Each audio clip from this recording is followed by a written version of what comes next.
J'ai une question, pardon, parce que la réponse c'est vous qui me la donnez, Carlo. À Carlo, vous qui êtes dans un combat pour la défense des droits et des libertés depuis plus d'1 an et demi, bientôt 2 ans, que ressentez-vous face à ces témoignages? Le ressenti que j'ai face à ces témoignages est la dyslexie que nous vivons désormais depuis 2 ans, mais qui ne fait que confirmer que les pétitions de principe que nous retrouvons dans les textes, alors tout le monde connaissait la Convention européenne de sauvegarde de l'homme parce que tout le monde en parle. Là, on parle de la Convention des droits des enfants et on a ces pétitions de principe avec pléthore de droits, comme notre magnifique constitution avec le bloc de constitutionnalité, avec tous les textes, alors la liberté, l'égalité, la fraternité, les droits d'aller venir, le droit de travailler, la protection de l'enfant, etc. Tout ce que vous avez comme texte, le problème qui se pose, là, les enfants viennent de dire tous ceux qui pourraient faire l'objet d'une sanction découlant des textes, mais le souci que nous avons aujourd'hui, c'est qu'il ne s'agit pas d'un conflit juridique entre des personnes privées. Aujourd'hui, le conflit que nous vivons est un conflit entre l'autorité suprême, l'État, l'exécutif en pouvoir, qui est en train de bafouer l'ensemble des règles qui régissent notre société. C'est-à-dire que ça paraît une évidence qu'aujourd'hui, porter le masque, c'est une atteinte à l'équilibre de l'enfant. Nous avons mis en place jadis l'opération OxyChild pour déterminer le taux d'oxygénation des enfants. À certains égards, ça a donné des résultats qui ont permis de comprendre. Il y a aujourd'hui encore dans des classes des instituteurs, des maîtresses qui utilisent l'oxymètre pour mesurer le taux d'oxygénation. Il n'en demeure pas moins que rien ne change. Et rien ne change. Et là, nous avons le retour du droit, mais ce droit au quotidien. Parce que si aujourd'hui, nous ne pouvons pas aller devant un tribunal, parce que nous avons plaidé devant le juge civil le fait que tel enfant ne portait pas le masque, qu'il n'y avait pas de disposition, que c'était une atteinte à la santé. Mais je peux vous dire autre chose, que la décision, par exemple, du 1er juin du Conseil d'État, elle est plus équilibrée des décisions que nous avons eues dans le cadre civil. Parce que quand vous avez des juges qui sont des pères et des mères de famille et qui envoient leur enfant dans le plus grand respect des règles posées par un décret, en mettant le masque, et quand eux-mêmes sont là en tant que juges ou conseillers à la cour, masqués, blindés, et qu'il faut surtout rester très loin, comment voulez-vous aller plaider que le masque porte atteinte à la santé de l'enfant? Vous sortez d'audience en tant qu'avocat avec un coup de pied au cul. Vous avez vu le nombre d'avocats qui ont tenté de se battre devant les différentes juridictions pour ne pas porter le masque, pour plaider sans masque. Et il y a eu des incidents d'audience, des situations dans lesquelles des avocats ont été sortis manu militari de la salle d'audience. Alors pour revenir, je reviens à quelque chose qui me paraît en filigrane, toucher l'ensemble des problématiques. C'est qu'aujourd'hui, on est toujours dans la bataille entre le sujet de droit, parce qu'en réalité, la première étape pour valoriser l'enfant était de le considérer en tant que sujet de droit, avec ce qu'on appelle la capacité juridique et la capacité d'exercice. C'est quelque chose, c'est là qu'est le droit fondamental. Et la reconnaissance du sujet du droit, qui est portée d'une manière éclatante par la Convention des droits de l'enfant, qui, pour une fois, parle du consentement, et c'est effectivement cette convention qui permet aussi l'audition de l'enfant dans le cadre d'un procès civil, pour voir si l'enfant souhaite aller avec papa, maman, ou voir tout simplement comment les choses se passent. C'était un progrès énorme par rapport à cette extranéité de l'enfant de tout le procès, de sa non-reconnaissance par la justice et par le droit, de ce que cet enfant, dépendamment de son âge, était un sujet dont on pouvait entendre sa parole. Mais le problème principal aujourd'hui, qu'il ne s'agit pas d'un contentieux privé, il s'agit aujourd'hui de dire, toi, État, exécutif, tu es en train de m'imposer le masque, certaines règles, un certain nombre de règles qui sont en train de brimer nos enfants, qui sont en train de les bouleverser, qu'aujourd'hui, vous avez pléthore de médecins, de psychiatres qui travaillent énormément avec les enfants parce qu'il y a eu une augmentation exponentielle de troubles psychologiques et psychiatriques. Le problème, c'est que vous n'avez pas une juridiction. Parce que le problème que nous rencontrons pour les adultes, dont on veut que nous soyons aujourd'hui des objets du droit. Fermez votre gueule, agissez, on va vous mettre un QR code, un numéro, vous êtes un bel objet. On veut aussi que nos enfants deviennent des objets. Et en devenant des objets, ils seront dans la maîtrise totale de l'État. La loi séparatisme qui a utilisé l'occasion de briser en partie, même si encore on peut faire l'école à la maison, mais on va passer du régime déclaratif au régime d'autorisation, et le renversement de rôle. Ça veut dire tout simplement que le parent perd la maîtrise de l'instruction, perd la maîtrise de l'éducation, pour que notre enfant soit absorbé, comme nous le sommes aujourd'hui, absorbé par l'État en tant qu'individu. Ça veut dire tout simplement qu'aujourd'hui, la bataille de dire « je veux rester sujet de droit », c'est aussi « nos enfants doivent rester des sujets de droit ». Et pour rester des sujets de droit, nous devons être, nous, l'armée qui va dire « nos enfants, mes enfants ont ces droits et ces droits d'être respectés ». Je vous prends un exemple très simple de ce qui est le droit bafoué, que vous pouvez utiliser, que certains utilisent, mais malheureusement, même si j'ai fait beaucoup de vidéos et on a quasiment 5000 adhérents, ce n'est pas toujours facile de parler du droit. Pourquoi?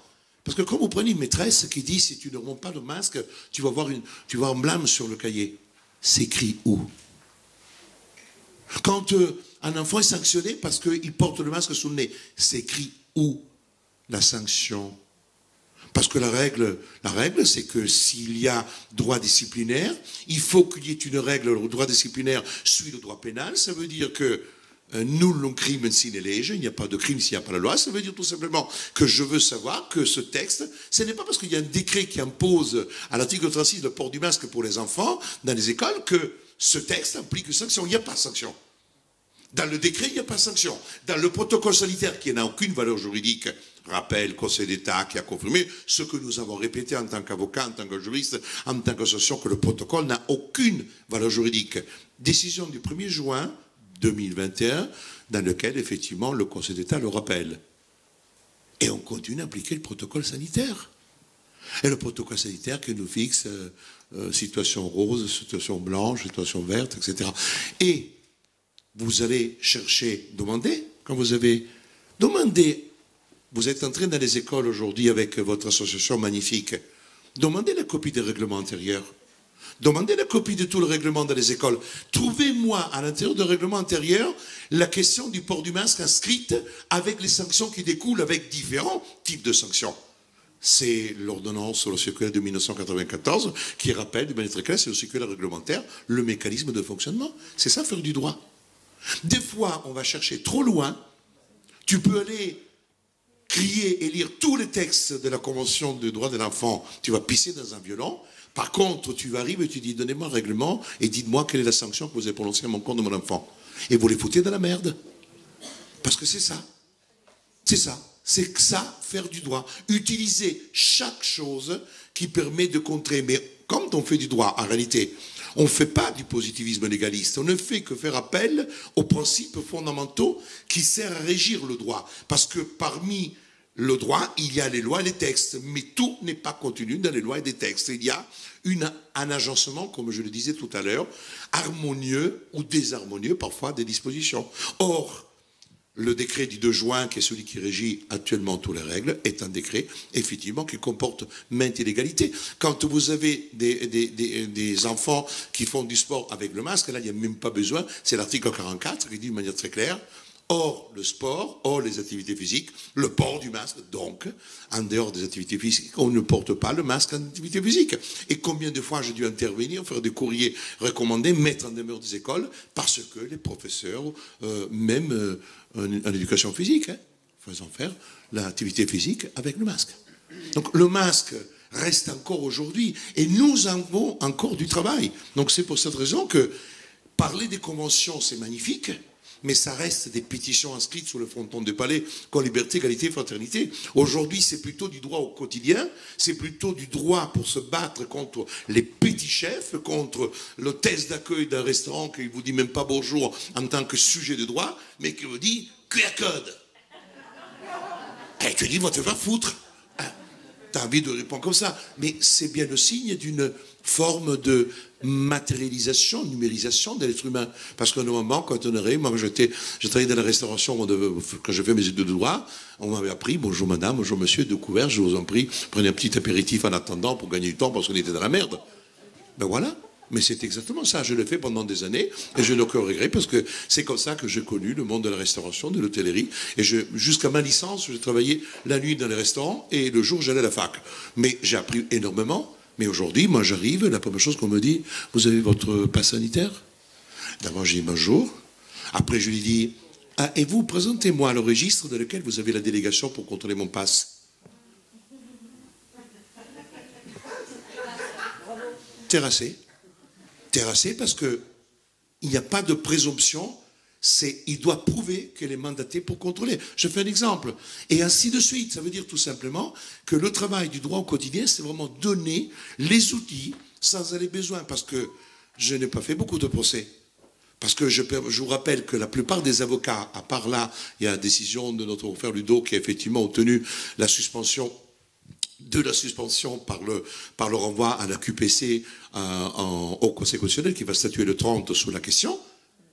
Mais sinon, il n'y a pas eu beaucoup de décisions. Je dirais qu'il n'y en a même aucune. La seule décision éclatante qui est arrivée dernièrement, c'est l'ordonnance du 29 octobre par laquelle le Conseil d'État a effectivement suspendu le décret du 14 octobre qui avait enlevé les effets des autotests contrôlés par un pharmacien ou contrôlés par un personnel de santé. Cherchez-moi d'autres décisions. Vous avez eu pléthore d'avocats qui ont plaidé, qui ont amené des dossiers en Conseil d'État. Aucune décision n'a été rendue digne de ce nom avec la Convention européenne des droits de l'homme, avec la Convention des enfants, que j'avais visée d'ailleurs dans mes saisines. Donc je ne suis pas en train de dire les autres sont de cons, moi je suis mauvais. Et je savais et je répétais qu'il n'y a du droit que si vous avez un juge entier, impartial et désintéressé. Quand tu n'as pas de juge, le juge, pas celui pour régler le trouble de voisinage du coq qui chante à 5 heures du matin. Je parle du juge qui permet de dire, toi, État, tu arrêtes d'abuser de ton sujet de droit. Ça, on ne l'a pas. Et quand vous avez l'UNESCO, quand vous avez tous les grandes pétitions, est-ce que vous avez vu, parlons d'enfants, des enfants qui sont en train de mourir, ou certains qui sont déjà morts, à la frontière avec la Pologne. D'accord? On a parlé des sanctions. On a parlé des sanctions prononcées par l'Union européenne, économiques, contre la Biélorussie. Mais ces enfants qui crèvent du froid, pour moi, c'est pas ça. D'abord, c'est la vie de l'enfant qui prime. Et vous avez entendu l'UNESCO qui a signé à l'unanimité? Est-ce que vous avez vu l'UNESCO s'ériger en bastion de défense de l'enfant qui meurt? Est-ce que vous avez vu notre Macron se lever en disant il faut protéger les enfants, la priorité c'est que des enfants ne meurent pas? Non. Donc c'est pour cette raison, peu importe.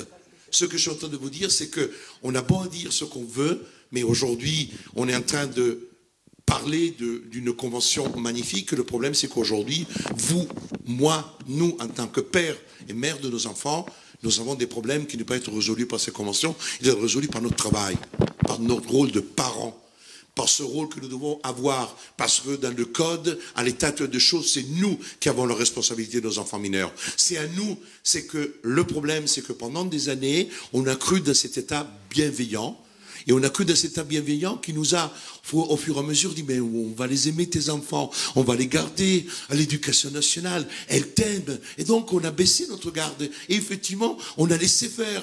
On n'a pas fait jouer au rôle qu'il fallait jouer aux fédérations de parents d'élèves, etc. C'était des vrais bastions. Parce qu'on était devant quelque chose que plus ou moins fonctionnait bien. Et puis bon, les enfants, tous les jours à l'école, ça nous enlève un petit clou de la chaussure. Et après, la Covid-19, comme dans tous les autres cas de figure, est venue il nous a donné un coup de pied au cul. Donc aujourd'hui, l'occasion est de nous réveiller, de reprendre notre rôle de parents, de le jouer à fond, mais pas d'une mère ou d'un père seul devant une école comme je les ai eus et regarder avec le mépris des autres. Il faut du collectif. Et comme on disait tout à l'heure, 20% des parents qui vont se rebeller face aux abus, ça fait peur. Parce que 20%, ça veut dire que 20%, c'est un cinquième. Et ce 20% peut convaincre les autres. Et quand parmi les autres, du fait qu'il y a les moutons qui n'attendent qu'une chose, de suivre les autres brebis, 20% peut arriver à conditionner la moitié de ceux qui sont la majorité. Et je vous rappelle tout simplement la métaphore, ce n'est pas parce que 9 loups sur 10 on dit qu'on peut manger l'agneau que c'est une règle qui s'applique et qui est juste. Merci Carlo, merci beaucoup.